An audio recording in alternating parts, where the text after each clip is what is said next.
Want some candy? Want some candy? Want some candy? Show off your Halloween costume. I am the child predator.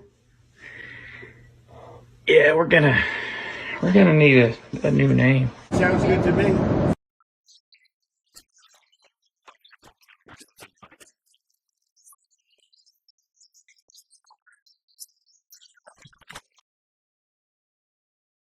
This whole pedo thing, it's like, is it really pedophilia? I don't want to be the one that has to say it, but I guess I'm being forced to say it. It's not really pedophilia, okay? They weren't trafficking 5-year-olds. It was like they were technically not legal. Big difference, in my opinion. I know that's a controversial take, but that's not really the issue there, okay? The issue is not that they were barely legal teens, which is what it is. It's horrendous. It's awful. It's pedophilia. Okay, relax. All journalists know that there's some things you don't write about and you don't talk about because you'll lose your job. And that's where the control is. And that's why they pay anchormen like Dan Rather $2 million a year, because he doesn't question them. He knows that if he goes against them, he's going to lose $2 million a year. Do you think a man that looks pretty and sits in front of a TV camera for the 6 o'clock news is worth $2 million a year? No way. I don't care how long he works and I don't care what he does. There is no job worth $2 million a year. That's why they pay athletes these fantastic salaries. I was listening to the radio the other day. They just contracted to pay one player on one team $6 million a year. Can you believe this? And why is that? It's the Roman circus. What does the emperor do when the people become restive, and when the people are asking questions, and when the people don't like the policies of the emperor? He sends them to the circus. He creates a circus. He builds a giant coliseum, and he begins to throw the Christians to the lions. And he has great chariot races and football games and basketball games, all to keep the idiots preoccupied with things that don't mean anything in the scheme of the entire world, so that they don't have the time to learn what the truth is, so they don't ever get smart enough to learn how they're being manipulated, so they don't ever question the emperor. That's why they pay a player on a football team or a baseball team $1 million or $2 million or $3 million a year. It is the Roman circus. I know men who don't know anything in the world except who plays third base for the Mets, and they think that's a great accomplishment.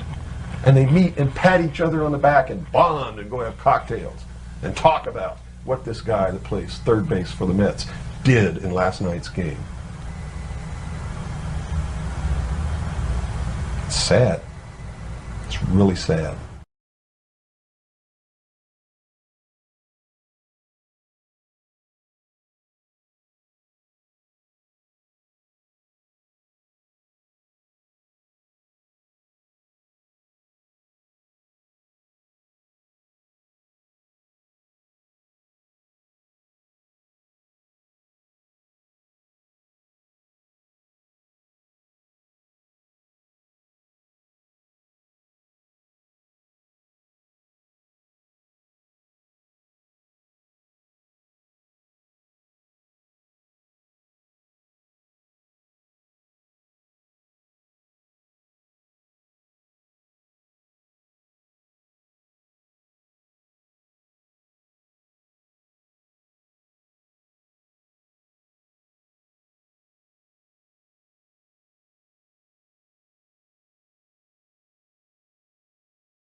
Swing low, sweet chariot, coming for to carry me home. Swing low, sweet chariot, coming for to carry me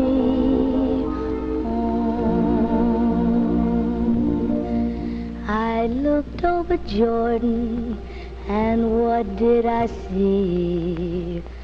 Coming for to carry me home. A band of angels coming after me, coming for to carry me home.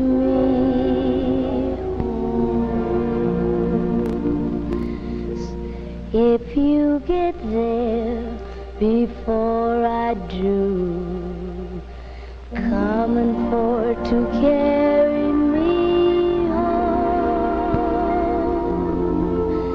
Just tell my friends that I'm coming for to carry me home. Swing low, sweet chariot, coming for to carry me home. Swing low, sweet chariot,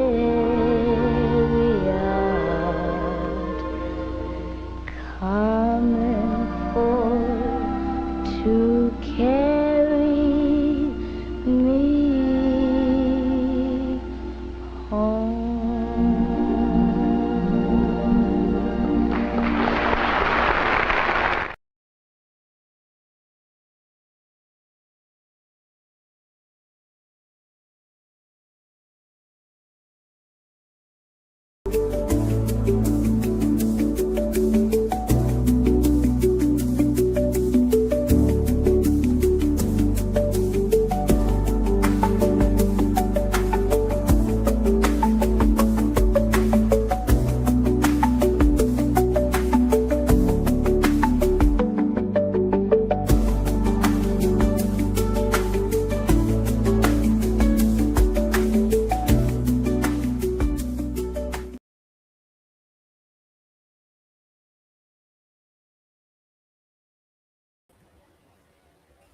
All right, so look, we had technical difficulties, of course, because we had a double stream going from the One West online ISBK classes. So what we did was we just stopped the feed going over on that channel to come back over here on our channel, and we'll just rock out like that because there's no sense in us, let's let them, we're gonna let a brother rock. You know what I'm saying? They already rocking, they rolling. They're out of New York, I believe it's Aisha Yala and Officer Aisha Yala and Officer Hazaha. You know what I mean? They're getting it on. All right, strong. You know what I mean? So yeah. So if y'all was watching that and we and y'all saw the feed go down, just know that that's the reason why. Okay. So yeah, it's a Feast of Purim tonight. Everybody know we just got a little bit left to go over tonight. I think where we left off at chapter 4, I believe, and then we just got a few more to go, and then that'll pretty much wrap up everything what's going on, and it'll conclude the closing of the Feast of Purim. All right. After this is the Passover, so let's get it on. If anybody got any questions or if anybody wants to chime in on any of the things that we are going to go over tonight, please feel free to do so. Yeah. So you learned something today? She didn't learn nothing. No, I'm talking about the joint you went to, the convention. Oh yes, I did. I learned a lot today. Oh, okay. I'll share with you after. Most High in Christ. All right. So let's go. Let's get into it. This is the sidebar. Did y'all see Bill Clinton getting questioned by the oversight committee? I did, sir. He's a liar. Yeah. And then they was asking like, well, when the girl was giving you a massage in the picture, you know what I mean? Like what's going on with that? And he like, oh man, it's like. And then they asked Hillary Clinton, say, what did you think when you saw the picture of your husband come out? She was like, I don't have any feelings about it. And I'm like, it's like pointless asking politicians questions. It's like, it's really pointless. Like when they go on those oversight committees, it's like, there's no way they can be held in contempt. And it's just like, if you still, believe in if you still believe in politicians, it's like, you must be really like sleep. Like, you know what I'm saying? Like you ain't all there, because this is the Lord too. Because the Lord showed us the opposite with the, Republicans going through the whole Epstein thing. Then we're seeing right now the Democrats too. Right. So you're seeing both sides, and they're both wicked. They're both sides are liars. They both cannot stand on integrity. They're both evil and wicked. And the Lord is showing us so that this man of sin can be revealed. Right. Showing it to us in real time. Everything's going on. They wilding out over there. The Feast of Purim is going on. I don't know. Is that stuff AI?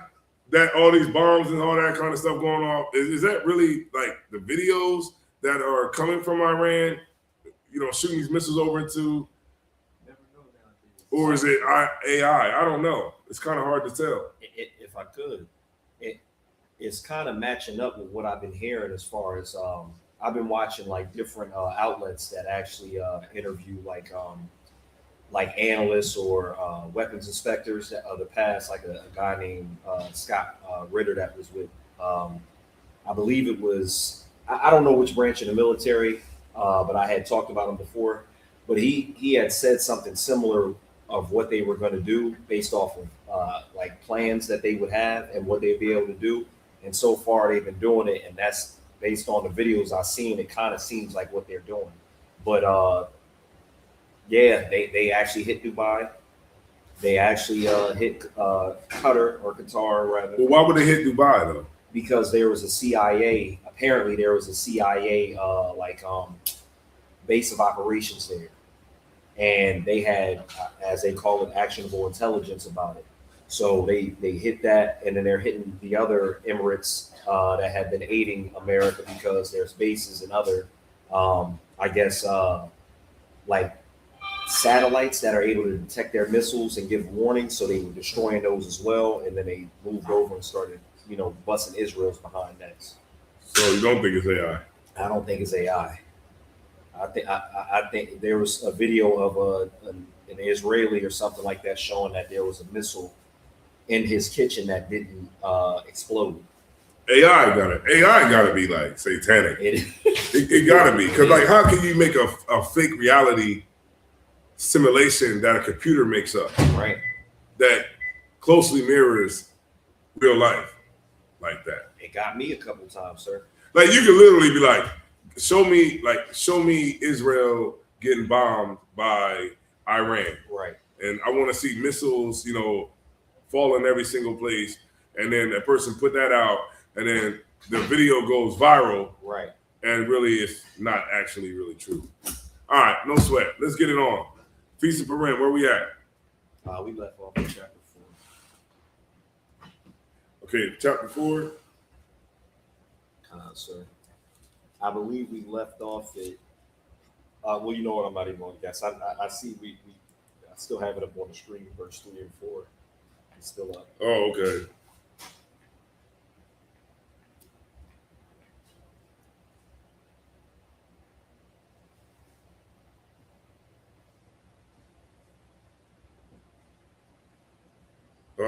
Can you start at 3 and 9?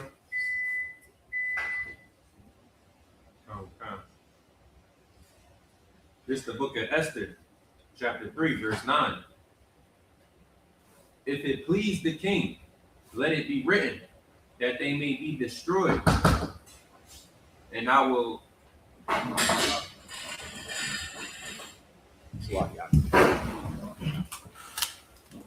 and I will pay 10,000 talents of silver to the hands of those that have the charge of the business to bring it into the king's treasures. And the king took his ring from his hand and gave it unto Haman, the son of Hammedatha, the Agagite, the Jews' enemy. Agagite. Shalom, y'all. Shalom, sis. Shalom, guys. Salaki, what verse you at? Verse 10 now. No, I'm talking about what chapter? Chapter 3. Chapter 3. 3 and 10. Well, then skip down to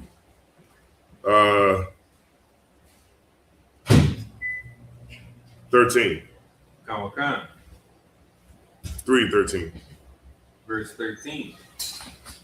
And the letters were sent by post into all the king's provinces to destroy, to kill, and to cause to perish all Jews, both young and old, little children and women, in one day, even upon the 13th day of the 12th month, which is the month Adar, and to take the spoil of them for a prey. Mm-hmm. The copy of the writing for a commandment to be given in every province was published unto all people, that they should be ready against that day. Keep going. The post went out, being hastened by the king's commandment, and the decree was given in Shushan the palace. And the king of Haman sat down to drink, but the city of Shushan was perplexed. Right, because of the fact that it's all out war going on at this time. And, you know, this all, and if y'all are cold or whatever, y'all can just turn the heat up to, I think it's on like 69 right now, something like that. But if it's too cold for y'all, just let me know. Is it cold in here? That's a while. He about to cut it up. You cold? Oh man, it's about to be 100 degrees in here now. All right. I gotta hit that break. It might click on though for you. It just depends. It might click on for you though. Okay, boom. So what's going on right now is and just so everybody, just to bring the room up and to bring everybody up online, is that what's going on here is we're celebrating the Feast of Purim, and we're highlighting a woman in the Bible who was an Israelite named Esther. I know we all read the book of Esther, may have read it before, wherever we was at. But the book of Esther is about a sister who was married to a king, a Persian king, and this sister, it was a plot out to kill all of the Jews put out by Haman. Haman was how you would look at today, like maybe the vice president. And he put out a hit, basically, a contract on the Jews' head because he was mad because Mordecai didn't bow to him when he came into the room. And it ended up being a decree that was sent out. And so it was basically open season on all of the Jews, whether they was grown-ups or children, all right? And I think it was like, what, 10,000 talents of silver, something like that? But, all right, let's read on. When Mordecai perceives all that was done, Mordecai rent his clothes and put on sackcloth with ashes and went out into the midst of the city and cried with a loud and bitter cry, and came even before the king's gate, for none might enter into the king's gate cloth with sackcloth. And in every province, whithersoever the king's commandment and his decree came, there was great mourning among the Jews, and fasting, and weeping, and wailing, and many lay in sackcloth and ashes. Mm-hmm. So Esther's maids and her chamberlains came and told it her. Then was the queen exceedingly grieved, and she sent Ramnet to clothe Mordecai, and to take away his sackcloth from him. But he received it not. Then called Esther for Haddick one of the king's chamberlains, whom he had appointed to attend upon her, and gave him a commandment to Mordecai, to know what it was and why it was. So Haddock went forth to Mordecai unto the street of the city, which was before the king's gate. And Mordecai told him Mordecai told him of all that had happened unto him, and the sum of the money that Haman had promised to pay to the king's treasures for the Jews to destroy it. All right, skip up to verse 13. Khan. It's the book of Esther, chapter 4, verse 13. Then Mordecai commanded to answer Esther, think not with thyself that thou shalt escape in the king's house more than all the Jews. For if thou altogether holdest thy peace at this time, then shall their enlargement and deliverance arise to the Jews from another place. But thou and thy father's house shall be destroyed. And whom knoweth whether thou art come to the kingdom for such a time as this? Right. Because what he's saying is, okay, all of this might be happening with you being in this position. All these things may be happening because it's for a reason, right? And you being where you're at in the position that you're at, this is a thing that that could be from the Lord. You know what I'm saying? Like, okay, just imagine if I always use this example to show everybody how this looks in real life. All right, let's just say President Obama. President Obama is an African. He's a heathen, right? Michelle Obama is an Israelite, right? Think about the presidency of Obama. You had who was his vice president? Joe Biden. So it's perfect, right? It's the perfect situation. So let's just say Obama says, all right, he marries Michelle Obama. But Joe Biden, he says, yeah, I'm gonna put a decree out to kill all the Jews, right? So, but Michelle Obama she's the queen. So she could, it's a possibility that she could be able to stop this, but she has to, understand the position that she has. And that's one thing too. A lot of black people don't understand the position that they're in and the power that they actually hold.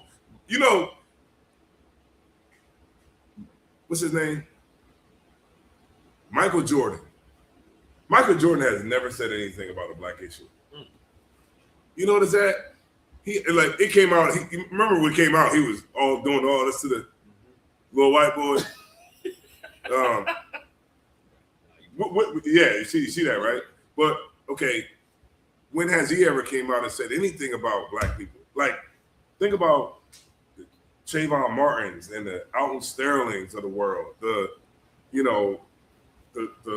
the brother? George Floyd. Right. All of those things that come out. If Michael Jordan would have said something, it probably would have held more weight because they would have been like, oh, okay, we definitely got to do something now because Michael Jordan, you know what I mean, saying something. And so it's like a lot of black people who have the ability to be able to say things that could affect the change that we actually really need because they do have a voice. They don't say it. Let's go to Puerto Rican. Cardi B, what? Puerto Rican, right? As soon as she get, in front of a camera, she just tells everybody just go out and vote. Right. She doesn't say anything that's going to really affect any change because a lot of times we don't understand the power that we actually have for these celebrities. That's why you're supposed to charge those people because these people have got to a point in the white man's kingdom where they can have a voice, but they refuse to use it. That's why I say a billionaire black person in America is useless. I mean, if you got $1 billion in America, then where is the black, super trucking company? You know what I mean? They call them super carriers, like Stevens Transport, Western Express, Prime. Where's the black logistics company that's a super carrier? You know what I'm saying? 2,000 trucks on the road, not one. You know, where is it at? It's like we don't have, with all of the money that we have, we don't have the infrastructure to affect real change in America. You know what a billionaire can do? Buy clothes. You could buy a $5 million, $100 million yacht. Right. You can buy what? A house, big house. Go ahead. What are those new watches that they buy? That's $2 million. What's some what's some other ones though? The ones that cost a whole lot of money. Which ones are they? It's Oh no, I know what you're talking about. Frank Mueller or the. You know what I'm talking about? You know what I'm talking about, right? I'm about to look it up now. They're like, you know, they're very rare. They don't even look. They're not even iced out or nothing. They just, you know, it's a. I forgot what the watch is called, but we'll Richard Mille. Richard Mille. You know, that's what you can buy. Black billionaires is useless. Like, where's all the banks? Where's the grocery stores? You know what I mean? Like a Pathmark, Thriftway. Give me some more. Whole Foods. Where's the black Whole Foods? Right. All over the country. You know, one thing about white people, this is what they do. They get powerful, they become billionaires, and they create chains of stores that creates jobs for all races of people. Right. You know, like Walmart. The Walton family, they're a billionaire family. You know what I mean? The Walton family got Walmarts in every major city, every town, everywhere. But here we are, we got billionaires that don't do anything. We got billionaires that just, I mean, a TV show, that's not really nothing, right? I mean, if you got you got a studio, I mean, I guess that would be entertainment. You know what I mean? It's not like that is going to really affect change. Like, really affecting change is like bus companies, commerce, the hair industry. You know what I'm saying? Like, things that are really, really concrete in America, we just never get into. So what's the point?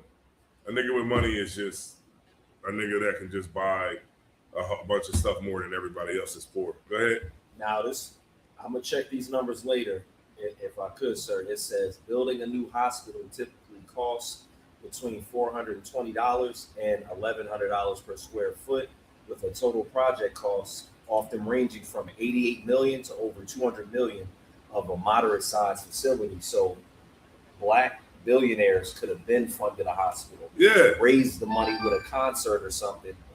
And like, that's nothing. 88 million?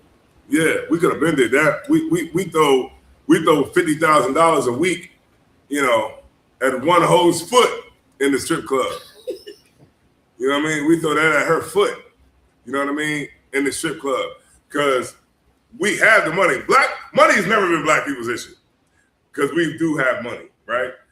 If you look at like how much they say black people actually have, it's like, what we like the third richest country. I'm about to look it up now. Like the third richest country. You know what I mean? Whenever you got it, you know what I mean? I'm just making the point. We're gonna get back into it, but I just want to make that point real quick, you know? This is why it's important that, you know, we charge the rich of Israel. We charge those brothers and sisters that had that go ahead.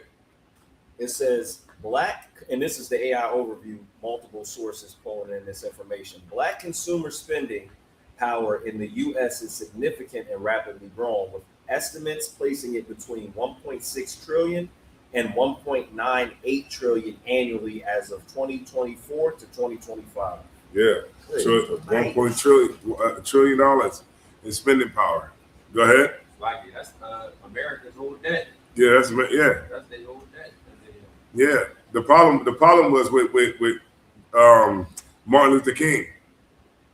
Martin Luther King got us to integrate into the system. I always bring this out. I can't. He got us to integrate into a system without having power. Right. If you don't have power, then by default, you're going to become what? A consumer. Right.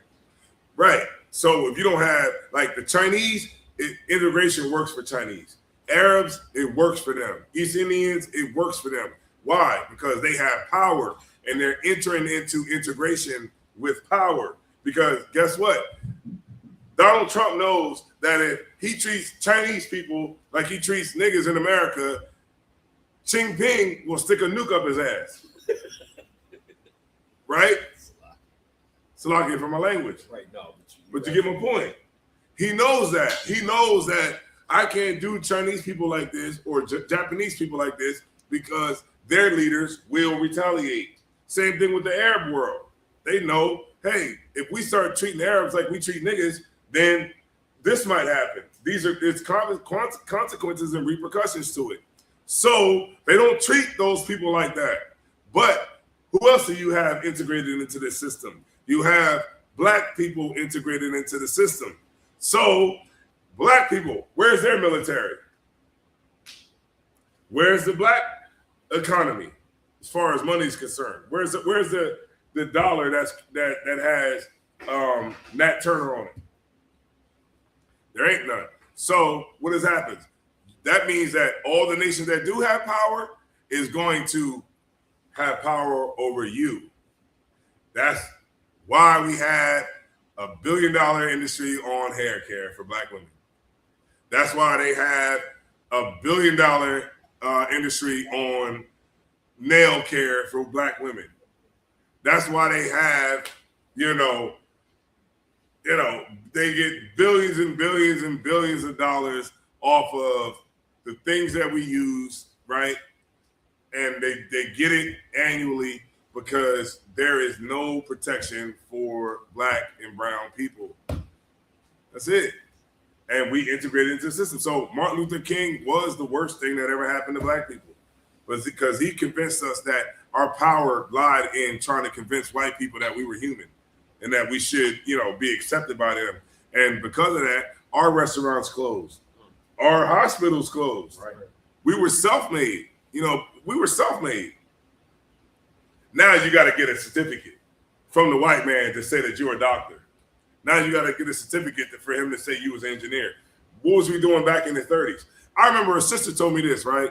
This is what a sister told me. She said, well, this is the reason why black women don't want to do why black women don't want to do nails. Because I was like, well, black women should start doing nails, doing each other's nails. They should start doing each other's hair. They should start doing the hair care, the care, the body care that the Asians do to black women. Black women should do it and take it over. And she said, well, black women don't really like touching other black women's feet. That's why they don't want to, get into the business, because black women don't like touching the other black women's feet. I was like, well, what did they do back in the 20s? Because I'm 100% sure that black women in the 20s was getting pedicures. Somebody was getting them nails right. Right? Am I right or wrong? Somebody was doing it. But when we was doing it, we was making all the money. But now, for some reason, only the Asians can touch a black woman's foot. It just doesn't make any sense to me. That's why I say a lot of this stuff be hatred for each other. You know what I mean? You don't want to touch your sister's foot because, it got cooties or something. But them East Indians, them Asians, they get right up in there. They get right up in there and they make all that money. They make $20 billion a year? It's crazy. Off of toenails. Man, I'll tell you what, I'm in the wrong business. Because, they probably wouldn't allow me to do it, but I'll be right up in there getting some of that 20 billion. I'll tell you that. But that's like the mindset that we have to get out of. You know what I mean? Because ultimately, it's going to be the things that's going to catapult us forward where we need to be once we start changing our mindset. All right, boom. All right, let's focus back in. All right, so let's go to let's see. Let's go to chapter 5. Right.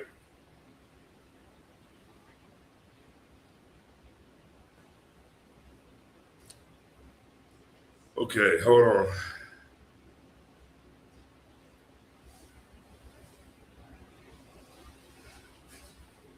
right, let's go to 15. 4 and 15.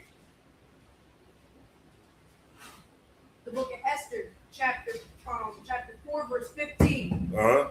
Then Esther bade them return to Mordecai this answer. Verse 16.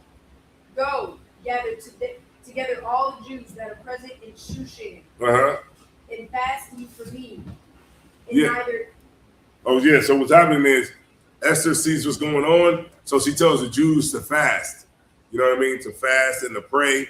That's what will help a lot of our condition if we just fast. Fasting is a way that you deny yourself. That's why certain demons can't come out of you because you don't fast. You know, you can't go a day without eating, right? You can't go a day without, scarfing down a bag of chips, right? Because you can't do that. That's why demons can't get out of you. The ones that you might need to get out of you. You know, some demons will leave you, right? When you come into the truth, some demons will leave. But, some demons it's going to be harder, like demons that control that mouth, right? And those are demons that you might have to fast for, that you might have to pray, that the Lord take those demons from you. But sometimes the Lord might not do that. And that might be the fight that you might have to have along the road, because that's the thing that's going to make you into fine gold, by being able to fight those demons, right? Yeah, for a person that smokes weed, you think weed is going to ever stop being delicious? It's always going to, be delicious to you. But you have to make the decision whether or not you are going to fight that demon, or are you going to not fight the demon? Because when you look at that demon is like Goliath. Right. It's like Goliath. And you don't want to fight Goliath because he's too big, So a lot of times people they fall to those demons because they're too afraid to fight those demons, right? But that's what life is about. It's about war. It's about fighting. So she's telling them to fast and to pray so that we can get mercy from the Lord from what's going on right now at this particular time. All right? Go ahead. Keep reading. From the top. Keep reading from where you at. That's fine. And neither eat nor drink for 3 days, night or day. Hey, hold on. Eating or drinking for 3 days. The Muslims, they can't stop eating for, half a day. Right? Because, eating is everything, I guess. But she's saying that they got to fast for 3 days, right? Go ahead. I also, in my meetings, will fast, likewise. Mm-hmm. And so will I go unto the king, which is not according to the law. And if I perish, I perish. Right, because what's happening here is, okay, when you're the queen, you can't just walk up to the king and just say what the hell you want to say. It's a process that you have to go through so that it is by the law. You know what I mean? So she's saying, well, I'm going to go to the king with this issue, and I'm going to try to fight for this.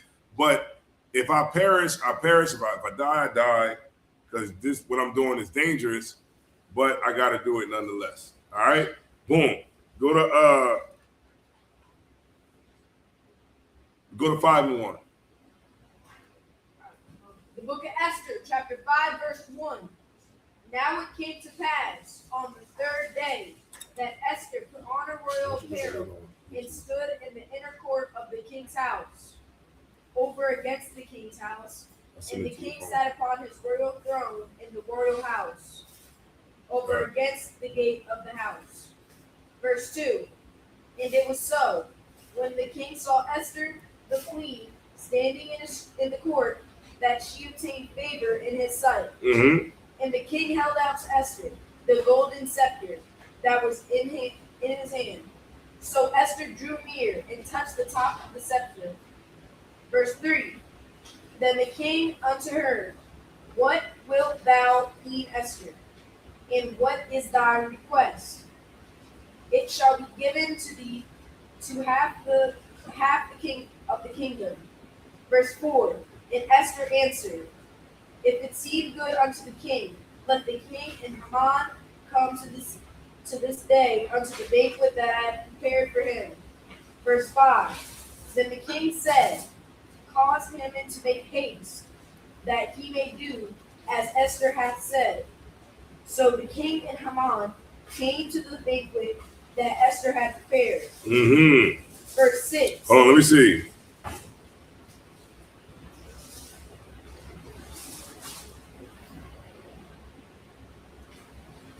Skip down to 8. Verse 8. If I have found the favor in sight of the king, and it pleased the king to grant my petition, and to perform my request, let the king and Haman come to the banquet that I shall prepare for them, and I will do more woe as the king had said. Mm-hmm. Verse 9. Then went Haman forth, that joyful and with a glad heart. But when Haman saw Mordecai in the king's gate, that he stood not up nor moved for him, he was full of indignation against Mordecai. Mm-hmm. Verse 10. Nevertheless, Haman refrained himself, and when he come home, he sent and called for his friends, and Zeresh, his wife. Okay, boom. Man, you knocking this reading out. Hold on.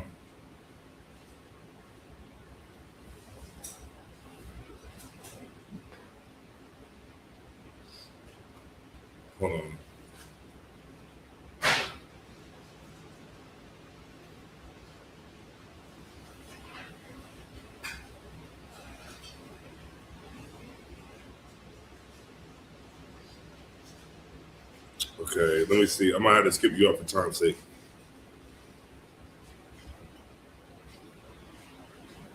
Let's go down to when Haman came to the banquet. All right. Let's go to chapter 7. Chapter 7. So the king and Haman came to the banquet with Esther and the queen. Verse 2. And the king said unto Esther on the second day at the banquet of wine, what is thy petition, Queen Esther? And it shall be granted thee.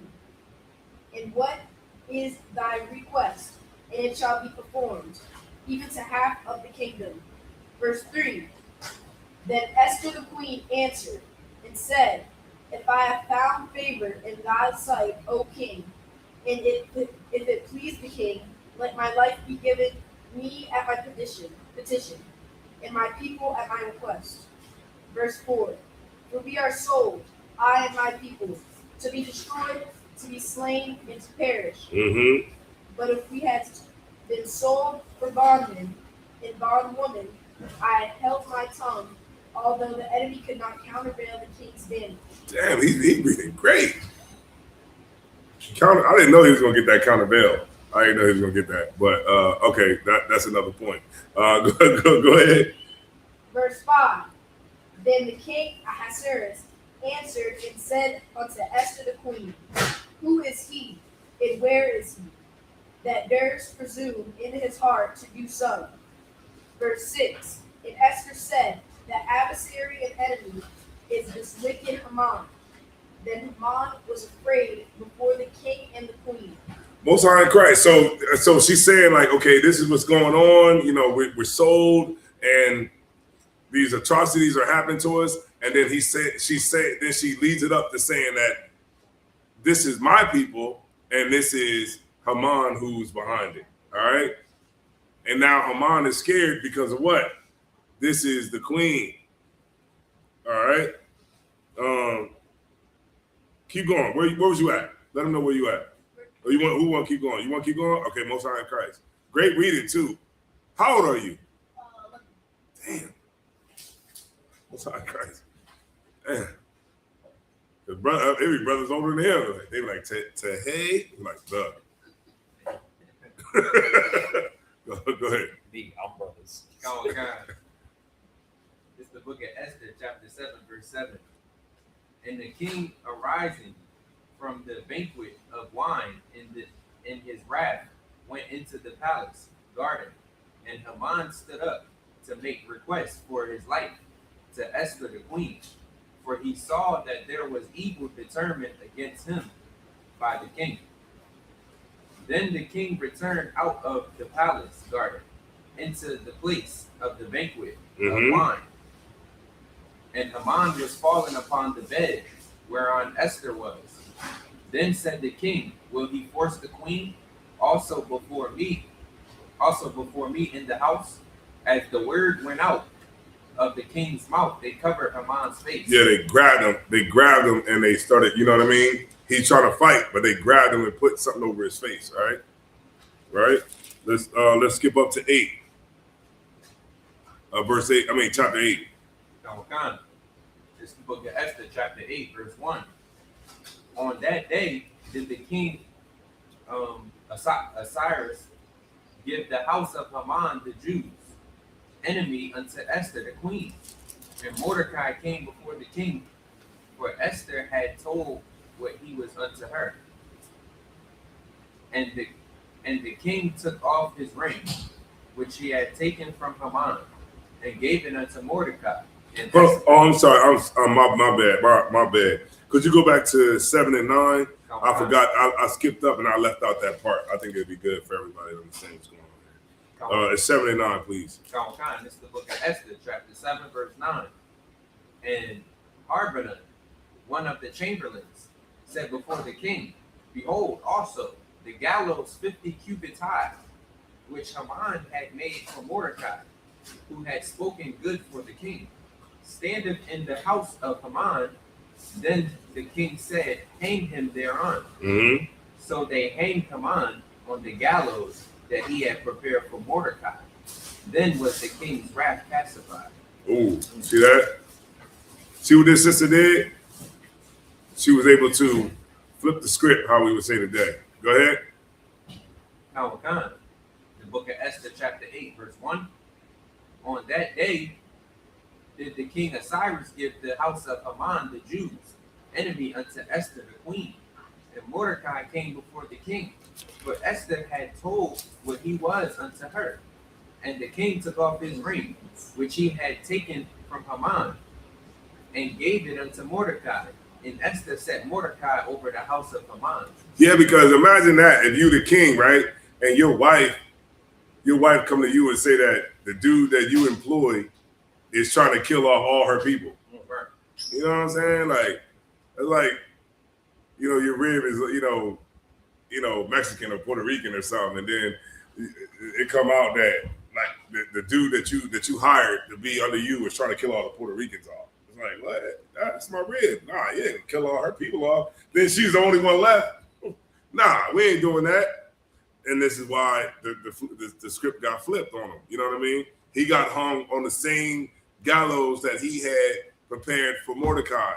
He was hung. All right? Boom. Where was you at with verse? Verse 3. Verse 3. Let's get it. And Esther spake yet again before the king, and fell down at his feet, and besought him with tears to put away the mischief of Haman and the Agagite, and his device that he had devised against the Jews. Then the king held out the golden scepter toward Esther. So Esther arose and stood before the king, and said, if it please the king, and if I have found favor in his sight, and the thing seemed right before the king, and I be pleasing in his eyes, let it be written to reverse the letters devised by Haman, the son of Hammedatha, the Agagite, which he wrote to destroy the Jews, which are in all the king's provinces. Yeah, the Agagite. This goes into like Hammedatha, the Agagite. This goes into, what was their names? The ones that we went to war with. Amalek. Amalek. It goes into Amalek. They're like the four parents of Amalek. You know what I mean? I got a whole breakdown on this about. I got a breakdown, and we could do it on one of these weeks. How the white man became white. I know that people would probably want to know how that happened, and I definitely can show you how the white man became white. All right. Well, how Esau became white, considered, right? Boom. All right. So you got it. Keep going. Khan. Verse 6. Verse 6. Mm-hmm. For how can I endure to see the evil that shall come unto my people? Or how can I endure to see the destruction of my kindred?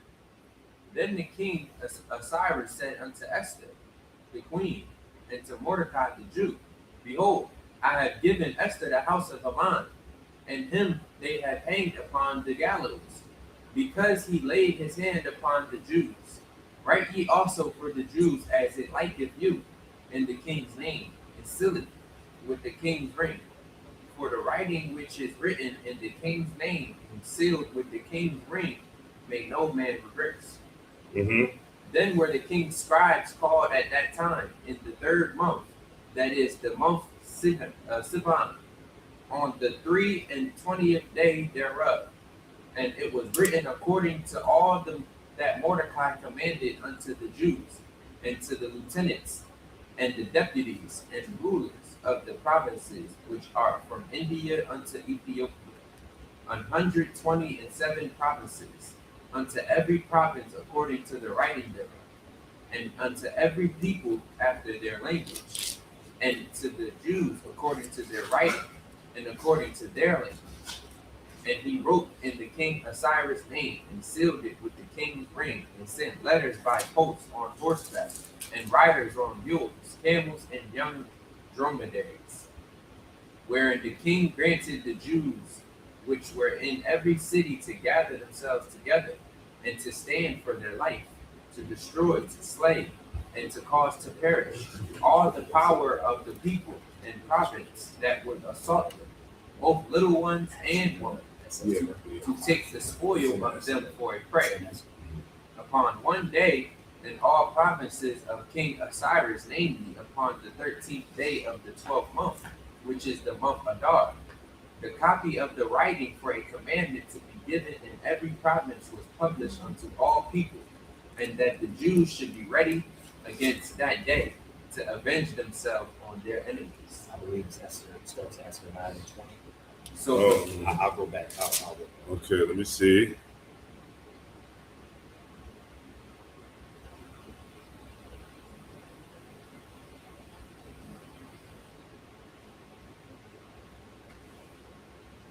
Okay, so go to 9 and 20. Okay. Wait, did you read that, right? No. Okay, yeah, 9 and 20. We're gonna skip it up just for time's sake. Okay, this is the book of Esther, chapter 9, verse 20. And Mordecai wrote these things, and sent letters unto all the Jews that were in all the provinces of the king Cyrus, both nigh and far, like to establish this among them, that they should keep the 14th day of the month Adar, and the 15th day of the same year, as the days wherein the Jews rested from their enemies, and the month which was turned unto them from sorrow to joy, and from mourning into a good day, that they should make them days of feasting and joy, and sending portions one to another, and gifts to the poor. And the Jews undertook to do as they had begun, and as Mordecai had written unto them, because Haman, the son of Hammedatha, the Agagite, the enemy of all the Jews, had devised against the Jews to destroy them. You know what this? Oh, I'm sorry, I didn't mean to cut you off, Slaggy, but you know what this is called? Somebody just bring me home. What is this called? What's happening right now? Yes. What? What you say? Justice. Man, get this brother a hand. You know, we never get it, right? We never get it, right? Where's the justice for Sandra Bland? We never got it, right? Boom. Let me skip you down to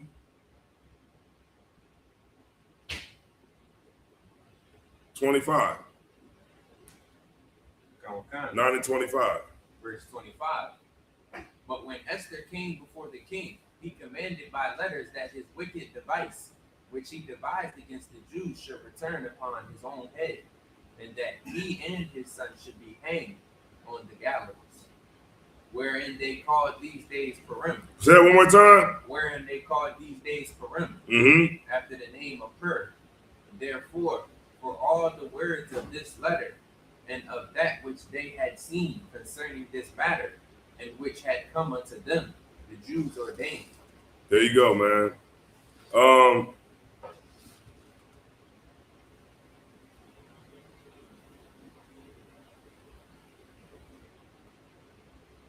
There you go. I think that pretty much, wraps up the story. You know what I mean? And so this is why we celebrate the Feast of Purim. We party. We're still doing it now. Right. 2026. I bet they didn't believe it was going to go that far, right? Right. They probably thought the world was over, huh? Right. After the Persian Empire fell, But, here we are in 2026 talking about the Feast of Purim. And we recognize this sister who's going to be forever remembered for the heroic acts that this sister did. They say that we hate women, huh? It's crazy, right? Sister leave here. She's surviving a cult, huh? But we definitely, bring light to these sisters, man, who has done amazing works, over these years, throughout these kingdoms. And we bring light to these sisters, man, and we never ever forget these sisters for the work that they put in to keep us, being able to be here today, And so this is why we're here. We party, we hang out, we enjoy each other's company, all of those good things, and we celebrate the Feast of Purim in remembrance of what Queen Esther did, along with Mordecai. Then also Mordecai became in Haman's position, Right. and he got the gold ring, and now he was the man. You know what I mean? And all of the Jews around was good in the Persian Empire, and we had a time where we was able to relax and breathe because we didn't have somebody that was trying to get rid of us. So with that being said, if anybody got any questions about the Feast of Purim? No. Sure. I guess it ain't nothing. He took off the headphones. So we're going to go ahead and turn the class over to Priest and Officer Kohal. All right, Christ, let me just get this camera over to me so I can go ahead and give you the announcements. Give me 1 second. Bear with me.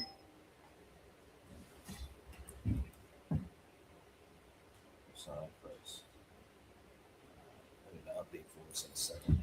All right, this is the ISUPK security announcements. Rules for new brothers and sisters. When a new brother or sister enters the school, they are to be saluted only. They are off limits for 6 months.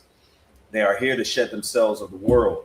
If they need transportation, the teacher will arrange it. After 6 months, if a brother or sister is interested in a particular person, they are to seek counsel from the heads. Also remember tithes, which is a commandment that can be found in Numbers 18 to 21 and also Malachi 3, 8 through 10. In the Hebrew, that is ma'ashra, which means 10% of any increase the Lord gives you. We do have a priest fund or a free will offering, which is not mandatory, but is greatly appreciated. Whatever amount you can come up with or is on your heart. Also, like Captain Zion said, the up and coming Holy Convocation. Next is the Passover, and this is the 56th, if I'm not mistaken, the 56th annual Passover under Commandant General Yohana. That will be in Houston, Texas. There's going to be a lot of events going on. So make sure y'all get down there. Make sure y'all do everything you need to do to get to that Passover because it is a commandment. All right.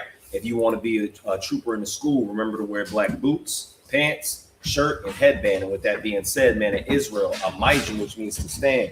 All right, man of Israel, a Maijim Shabbat, a Maijim, Barak, Yahweh Shem Yajim Mitzah, Sar. We're going to go ahead and turn to the sisters and give them a courtesy salute. Man of Israel, or Salakia. Sisters, you can go ahead and stand. Man of Israel, Maijim Shabbat, Maijim, Barak, Yahweh Shema, done by Shemi Awashai.